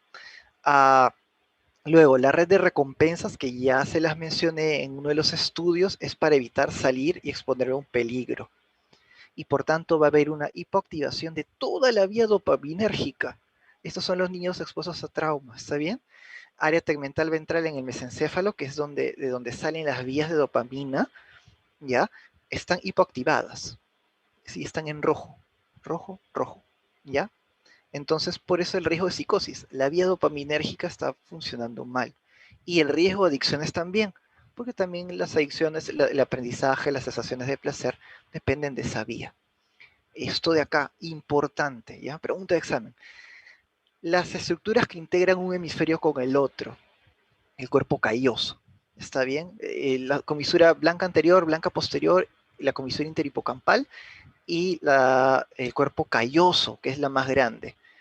Las estructuras derechas procesan información a, ok, esto es interesante, es bacán, me voy a acercar. La información del hemisferio derecho es, no, eso puede ser peligroso, mejor nos alejamos, ¿sí? Con un lado me acerco, con el otro lado me alejo. ¿Qué pasa si tengo esto? Entorno ambiguo. ¿Cómo entorno ambiguo, profesor? Es que imagínate que la persona que te da seguridad, como tu papá, por las noches, sí, pasan esas cosas adversas. ¿Qué haces si tu cerebro está en desarrollo y dependes del papá? Entonces lo que va a hacer el cerebro es, por momentos voy a interpretar a papá con el lado derecho, ¿sí? Me acerco porque me da comida, me da cariño, me da vínculo, me da amor, lo que sea. Y ya cuando se pone en el modo peligroso por el maltrato, el abuso, lo que fuera, lo voy a interpretar solo con el hemisferio izquierdo. ¿Cómo logro eso? Simplemente no voy a desarrollar el cuerpo calloso y punto. Y miren, asociado a trauma, anisotropía fraccional es el volumen de información que sale de un lado a otro por esta vía, se cae al piso. ¿A qué les suena? Cuando hagan trastorno límite de personalidad, van a ver eso. Durante un momento eres la mejor persona del mundo para la persona con trastorno límite de personalidad. Al momento siguiente eres la peor cosa con lo que se pudo haber cruzado en el universo. ¿Ya? Entonces, pero no, es que no es que el cerebro se adapte buscando esa inestabilidad, es que en un inicio probablemente haya habido esta mala adaptación porque la figura de seguridad es la misma figura de peligro, ¿ya? Y por eso hay una disminución en el volumen del cuerpo calloso, acuérdate de esto, ¿ya? Y las cortezas, y esto ya tú lo sabes de neuro, no te lo voy a repetir qué hace cada corteza, pero cuando las personas son expuestas a abuso verbal, la circunvolución de Heschel se hipertrofia. Voy a estar más pendiente de la bulla. Pero yo mando esta información al área de Wernicke y al área de Broca, áreas del lenguaje, para entender qué es lo que me están diciendo. Pero esta integridad se cae, no sirve. ¿Por qué? Porque yo voy a estar pendiente cuando papá insulte, ¿sí? Voy a estar escuchando a papá, pero prefiero no entender lo que papá me dice porque me duele. Entonces, esta corteza incrementa en volumen y esta vía, ¿ya? Se disminuye en volumen. Imagínense ahora este niño tratando de estudiar. ¿Va a poder? ¿Se acuerdan del estudio Bucarest? Menor coeficiente intelectual. Oh, ya entendemos más o menos por qué. Cuando estos niños ven violencia doméstica, ¿sí? La corteza occipital también está disminuida en volumen, ¿ya? Y el fascículo longitudinal inferior, que manda lo que yo veo a la amígdala para ver si estoy viendo algo peligroso, se apaga. Esta vía no se desarrolla bien. Entonces, distraibilidad, o sea, no es per se distraibilidad, es que el estímulo está, solo que mi cerebro no lo ve, porque a veces es mejor no ver la violencia, ¿no? Sobre todo si soy un niño y no puedo escaparme. ¿Y qué decir del abuso sexual? Lo mismo en la corteza occipital, pero el homúnculo de Penfield sensitivo también está atrofiado. Entonces son cambios adaptativos. Pero ¿qué va a pasar con estas personas cuando crezcan? Y lo que es peor, las personas no expuestas, ¿sí? Las personas no expuestas, ¿qué quiere decir esto? Estas bolitas. Acá más o menos está tu cingulado anterior. Acá tu ínsula y acá el precunio. ¿Ya? Entonces, la cingulada anterior toma el control para que yo preste atención a clases, monte bicicleta, dicte una clase, dé un examen, converse con alguien, tengo que prestarle atención, juegue algo, no me ponga a jugar Dota, lo que sea, ¿saben? Necesito estar atento con el mundo. Pero si el mundo es peligroso, ¿para qué le presto atención? Entonces, mejor que el control lo tome la ínsula, que maneja información propioceptiva, o que la tome el precunio, la conciencia del yo, que les dije en un inicio, el self contra el no self. ¿Qué va a pasar con estos niños? Inatención, distraibilidad, que lo ven en estrés postraumático también, y fenómenos bizarros, ¿no? Como por ejemplo, ¿qué? Si les he dicho que esta es mi identidad, miren, acá hay un nodo en verde. ¿Y cuántos nodos hay acá? Un montón. ¿Ya? ¿Qué va a pasar? ¿Qué pasa si una parte de mi identidad procesa la información, pero omite otras cosas? O sea, imagínense el momento más significativo de su vida. ¿Ya? Imagínense que no pasó. ¿Tendrían la misma personalidad? ¿Habrían tomado las mismas decisiones? ¿Ya? Ahora imagínense que un pedazo de su identidad procesa ciertos pedazos de su cerebro y otros no, incluyendo recuerdos. Ahora imagínense que cambia la situación de peligro y es otro nodo de la personalidad el que procesa eso. ¿Sí? ¿A qué le suena? Trastorno de identidad disociativa. Antiguamente le decían personalidad múltiple, ese nombre está en desuso, es identidad disociativa. Durante un momento es una persona y durante otro momento es otra, ya completamente diferente. Y el tono inflamatorio, que no me voy a detener acá porque tienen la clase al final, pero la idea es esta adaptación metabólica que les comenté y esta conducta de enfermedad, que ya lo han visto en su seminario de depresión y que les incrementa el riesgo de depresión, ¿ya? Esta es una sinapsis a nivel del hipocampo que funciona con glutamato. Y el corticoide incrementa la cantidad de glutamato. Y ustedes saben la exotoxicidad glutamatérgica. A más glutamato, la neurona entra en apoptosis y ahí queda. Ahora entendemos la disminución del volumen en el hipocampo. Esa persona podrá memorizar bien las cosas, podrá socializar bien, podrá retener a una persona con estrés postraumático, ¿ya? Entonces, el cortisol, si bien a nivel del hipocampo, ¿por qué hace que dispare glutamato? Para que yo me acuerde, esto es peligroso, esto no. Puse la mano en la hornilla y me quemé, nunca más, ¿no? Dispare cortisol, glutamato y el hipocampo, sí, voy a memorizarlo bien, ¿no? Nunca más. Ya, eso se llama potenciación a largo plazo y aprendizaje para sobrevivir. Pero si el ambiente es de violencia, miren todo lo que sucede. Hasta muere esa zona y el cerebro envejece, ¿ya?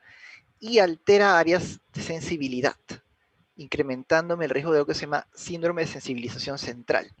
Es decir, el problema no está, por ejemplo, en fibromialgia, que lo ven acá, ¿no? El problema no está en que me duele el hombro y me duele el deltoides y me duele el subescapular y me duele el trapecio. Es que no me duele acá, me duele acá, en la tercera neurona, donde estoy procesando la información de dolor o propioceptiva por esto de los cerebros que les puse acá. ¿Está bien? Ojo, esto es, acá dice bien claro riesgo, ¿ya? No quiere decir que todas las personas con fibromialgia o todos los trastornos que tienen ustedes acá sea por maltrato. Pero si yo tengo los genes de riesgo para estas enfermedades y tengo maltrato, las voy a desarrollar con mayor frecuencia. Si tengo la enfermedad y me expongo a maltrato, voy a hacer episodios de estos síndromes. ¿Está bien? Y es importante que lo sepan, ¿ya? Por eso. Y los pacientes, por tanto, con trauma, no vienen con estrés postraumático, vienen con una miríada de diagnósticos, ¿ya? Entonces, el maltrato infantil me lleva a cambios psicológicos, que ya se los mencioné, biológicos, físicos y conductuales, ¿ya? Y luego viene algo en la etapa adulta, e imagínense que encima es una gestante, por eso puse a propósito este gráfico, la información se la pasan, ¿se acuerdan que al inicio les hablé de la placenta? Se lo vuelvo a repetir, pero esta vez es la mujer gestante la que sufre la violencia, ¿ya? Y esta información va a pasar al compartimento fetal y altera el neurodesarrollo. Entonces, sí hay una herencia transgeneracional. ¿Está bien? Ahora, la clínica. Ya la mencioné, así que solamente la vamos a pasar rápido y la van a entender al toque. ¿Está bien? Acuérdense de lo de la disociación. Lo normal es querer borrarlas. ¿Está bien? Ah, pero las atrocidades se niegan a ser olvidadas. Se quedan ahí en el cerebro, así no quieras. La mayoría de las personas son resilientes. Este es el curso. ¿Está bien? Ah, y hay una respuesta chiquita. Y eso es normal. ¿Está bien? Una respuesta al estrés normal. El problema es las personas que van a mantener esta respuesta en el tiempo. ¿Sí? Y por tanto los criterios que les voy a mostrar, lo único que van a hacer es agrupar los síntomas que yo les he dado y darles un criterio de tiempo. ¿Ya? Súper sencillo. ¿Qué es por tanto un trastorno de adaptación? Tengo un estresor, ¿ya? Hago estos síntomas de disociación, lucha, retirado, lo que fuera, pero no van a durar más allá de un mes. ¿Está bien? No van a durar más que eso. La CIA 11 agrega hasta 6 meses que podemos observar. ¿Está bien? A menos que se repita el estrés, ¿no? Pero tengo ese lapso en el cual la persona pues tiene estos síntomas y empiezan a bajar, ¿ya? Y voy a tener rumiaciones, le voy a dar vueltas al asunto, que por qué me subí a ese micro, que no debí, que por eso me choqué y qué sé yo. Eso se llaman rumiaciones, darle vuelta y vuelta a lo mismo, a preocupaciones excesivas y disfunciones por lo que ya les he explicado. ¿Está bien? Las respuestas que les he dicho es un rango que se resuelve solo, no entre un mes a 6 meses. ¿Está bien? Y ojo, no es que el paciente tenga otra cosa, siempre tienen que descartarlo. El trastorno reactivo del apego, ¿está bien? Tengo el antecedente que les mencioné, eh, donde se da la exposición en menores de un año y la enfermedad lo tengo en los 5 primeros años, ¿está bien? El niño no va a buscar a ningún adulto, ¿está bien? No va a buscar cuidarse, no va a estar todo el tiempo disociado, ¿sí? No te olvides de esa cara de disociación, ¿ya? Y tú lo quieres calmar y el niño se va a ir, se va a apartar, no se va a acercar a ti. Se ven traumas severos en niños institucionalizados. Un trastorno reactivo del apego. En tu lectura le dicen un trastorno traumático del desarrollo. Revísalo bien.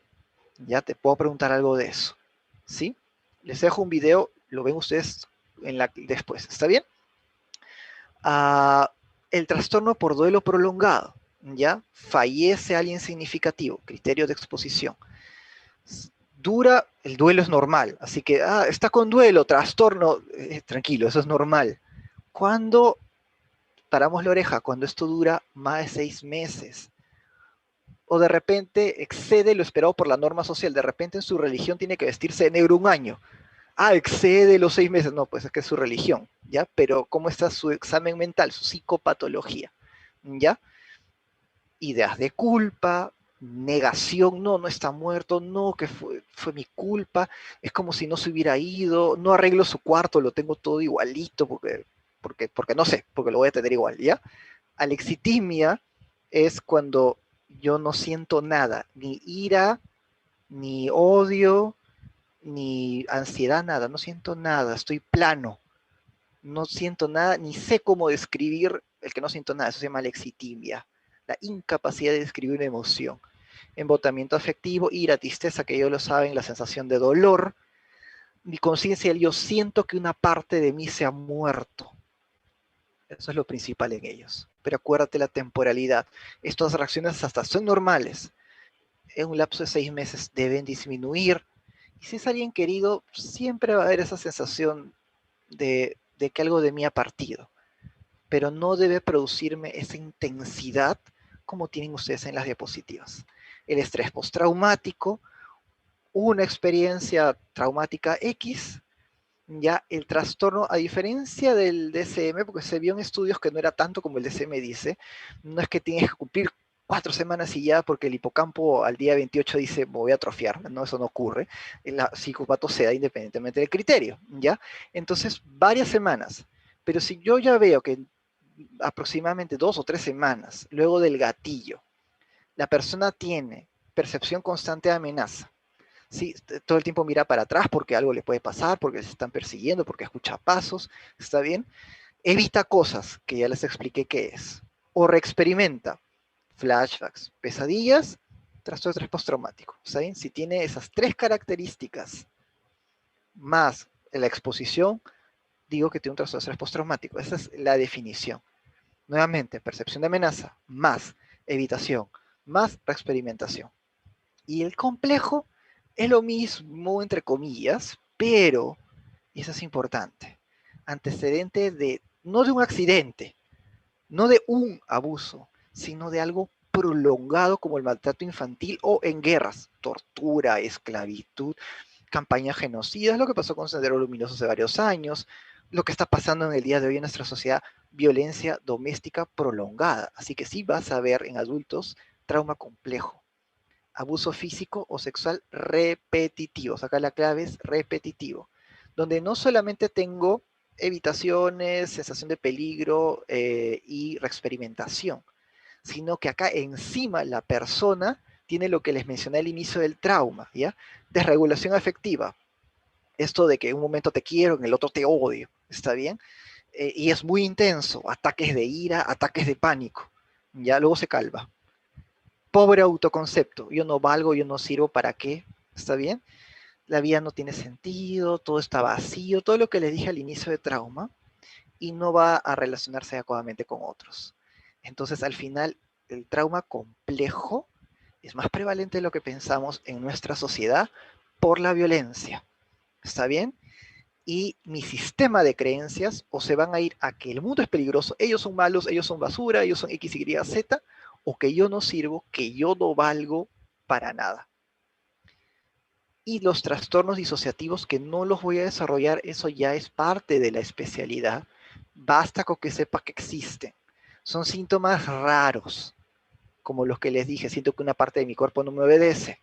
A veces no me acuerdo de largas partes del día, pero mi papá dice que me pongo como si fuera otra persona y que tengo otro nombre, ¿ya? Un ejemplo típico de disociación es las torturas en terrorismo o en campos de concentración. Este es un extracto de un síntoma disociativo de un libro de Primo Levi que sobrevivió a estas guerras, ¿no? Él te habla esto, en el mes de agosto del año 44, quienes ingresamos al campo de concentración 5 meses atrás, éramos considerados como los más antiguos, ¿ya? Nuestra sabiduría yacía en tratar de no entender, en no imaginar un futuro, en no atormentarnos en el cómo y cuándo va a acabar todo esto, en no preguntar a otros, en no preguntar nada. Para los vivientes, el tiempo tiene un valor. Para nosotros, o sea, los expuestos a trauma, tortura, el tiempo se ha detenido. Lo describe muy bien. Y por tanto, estas personas tienen amnesias lacunares, un hipocampo que no funciona, pueden hacer psicosis, parte de la psicosis disociativa, pueden hacer el TPNE, lo van a ver cuando hagan epilepsia en neurología, movimientos paroxísticos no especificados, que antes le decían conversivo, el nombre correcto es TPNE, trastorno paroxístico no especificado. La persona se sugestiona, se estresa y empieza a convulsionar y no tiene un equivalente convulsivo. Es esta respuesta de huida completamente desorganizada. Y a veces los acusan de simuladores, de tontos, de lo que fuera. ¿Está bien? O la hipoestesia, o la analgesia, o la nosognosia, o el déficit sensorial, o estos síntomas raros de siento que me salgo de mi cuerpo, siento que las cosas no son reales, no sé si esto es un sueño o es verdad. ¿Está bien?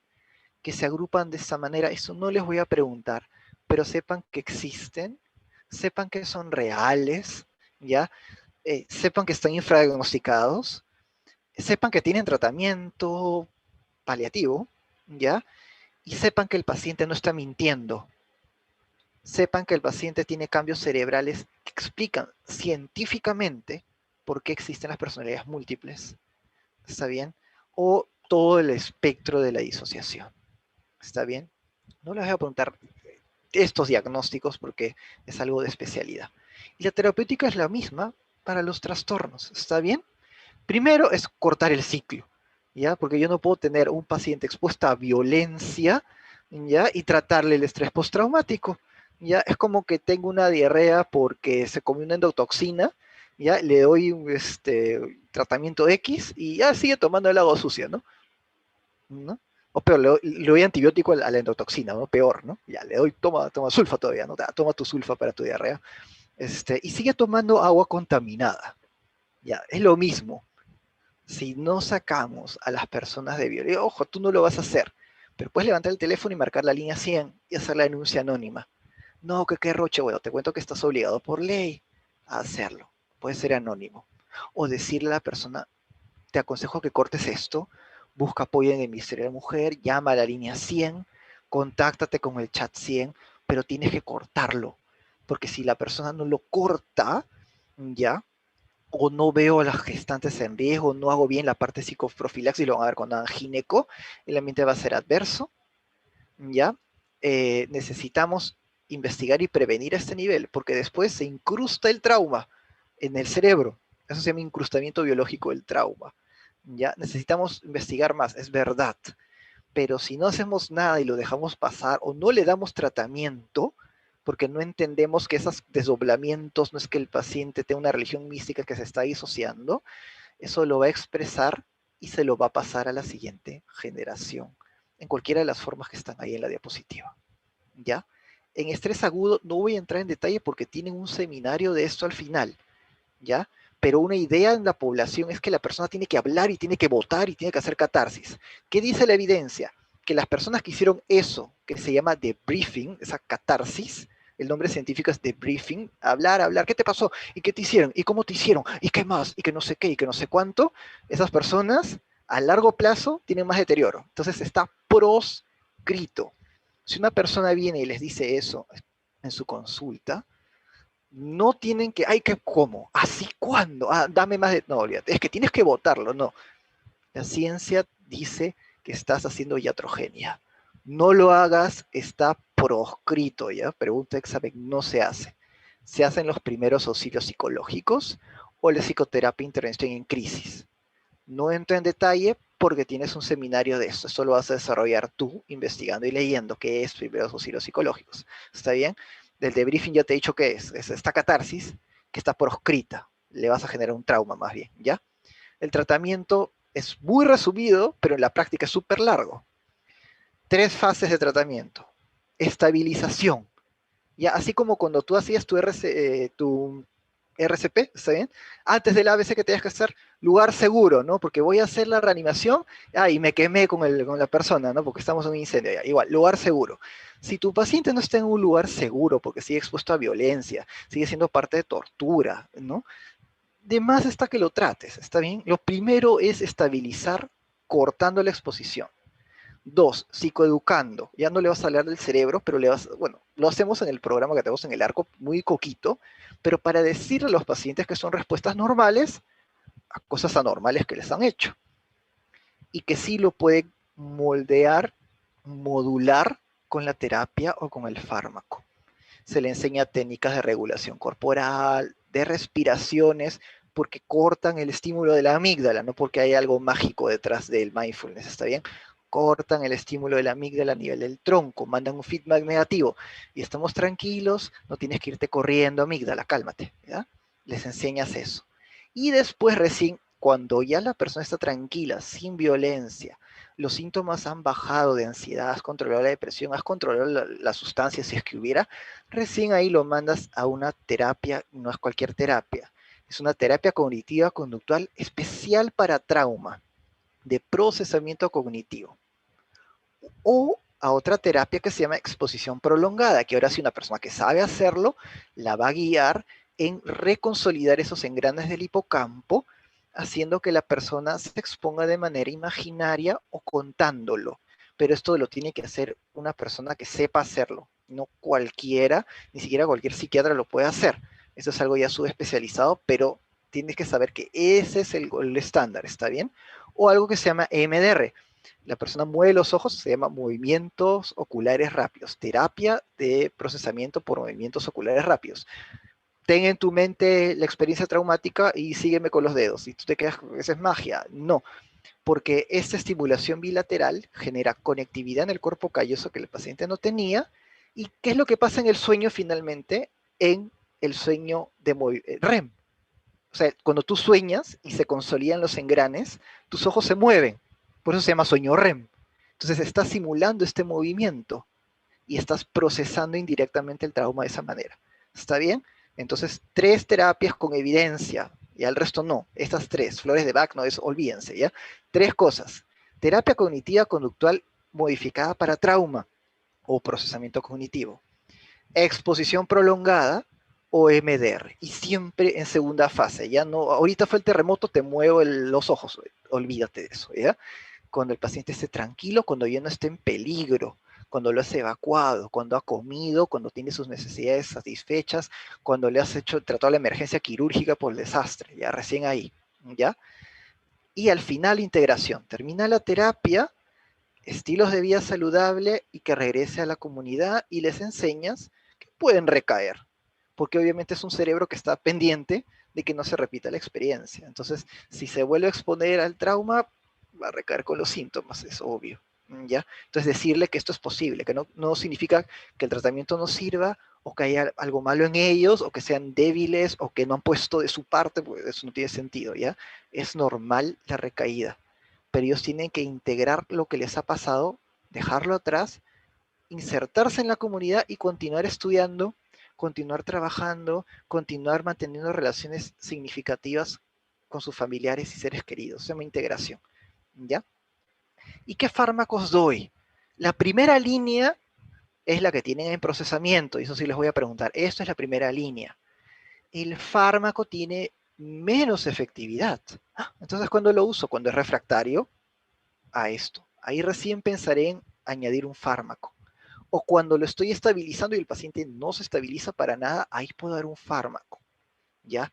¿Cuáles son los únicos fármacos que tienen evidencia? IRS, sertralina, paroxetina, fluoxetina a dosis máxima, 200 de sertra, 50 de liberación prolongada de paroxe, 60 de fluoxetina, menos le está haciendo cosquillas a todos los cambios que hemos visto arriba en las otras diapositivas, ¿ya? Necesita cierta dosis máxima, porque el cerebro va a querer sobrevivir. A ver, apaga el ilícito de sobrevivencia del cerebro. Dosis máxima, ¿está bien? O el dual venlafaxina. Prazosina con un asterisco, porque la prazosina no te va a dar nada, excepto para una cosa, las pesadillas. ¿Te acuerdas que te dije que el estímulo es adrenérgico para consolidar el engrane? Entonces, ¿qué pasa si le damos un alfa bloqueante? Las pesadillas remiten. ¿Saben? La prazosina se usa cuando las pesadillas no remiten con ningún tipo de terapia de procesamiento, ¿ya? Pero no es que le doy a todos prazosina, ¿está bien?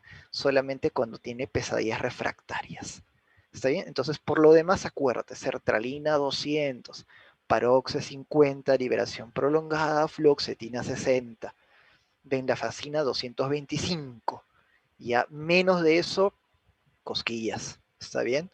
Dosis máxima, ¿ya? Entonces, primera línea, pregunta de examen, es la psicoterapia, porque ningún fármaco va a engranarte los recuerdos entre el hipocampo y la corteza. Eso se hace guiado con imaginación, imaginería guiada dentro de estas terapias. ¿Está bien? Así que encima se mueve, ya, eso es la primera línea. No, y de repente yo no tengo cómo tratarlo porque lo encontré en mis serums. Ok, ya, ahí te entiendo que des el fármaco y lo derives, ¿está bien? Porque va a bajarte los síntomas, no te va a consolidar los engranes, va a seguir habiendo psicopatología, ¿está bien? Y acá bien claro te lo he puesto, no des benzodiazepinas, por el amor de Dios, ¿ya? ¿Qué dicen los metaanálisis? Tú das benzodiazepinas que incrementa el tono GABA, y a una neurona que funciona, o sea, tú lo que quieres es que el glutamato funcione, que el hipocampo funcione y funciona con glutamato. El exceso de glutamato la mataba. El déficit también lo va a matar. Entonces, si yo le doy una benzodiazepina e incremento el tono GABA, lo que voy a hacer es todo lo contrario. Ya voy a apagar los sistemas de respuesta y esa persona nunca va a consolidar el engrane. Cuando yo doy benzodiazepinas, incremento la refractariedad del tratamiento psicoterapéutico, incremento los flashbacks, incremento las pesadillas e incremento la disociación. Lo que pasa es que a veces le trepan tanto la dosis de benzodiazepina que está tan planchado que no se despierta con la pesadilla, ¿ya? Pero el hipocampo va a irse al otro extremo, la hipoactivación, y ahí no va a funcionar la terapia. Está contraindicado porque hace daño, impide la psicoterapia. No les den benzodiazepina a esos pacientes, por favor, ¿ya? Los mandan a terapia e inician eso. Si no aguanta el paciente, pueden darle pregabalina, ¿ya? O pueden darle quetiapina dosis de 25, pero benzodiazepinas, no. ¿Ya? Y antes de darle un medicamento, enséñenle a respirar, ¿está bien? Listo, yo sé que me excedí en el tiempo, espero no haberlos mareado, pero una vez que entiendan cómo funciona el cerebro, la clínica en verdad que fluye, ¿ya? Y el tratamiento es mucho más, ahora entiendo pues que un fármaco no me va a acomodar el cerebro, necesito hacerlo en una terapia especial, ¿ya? Y por qué el fármaco tiene que darse a dosis tope, ¿ya? Y por qué no doy una benzodiazepina, ¿sí? Entonces creo que abrimos preguntas, doctora. Gracias, doctor Arévalo. ¿Qué tal presentación para variar que ha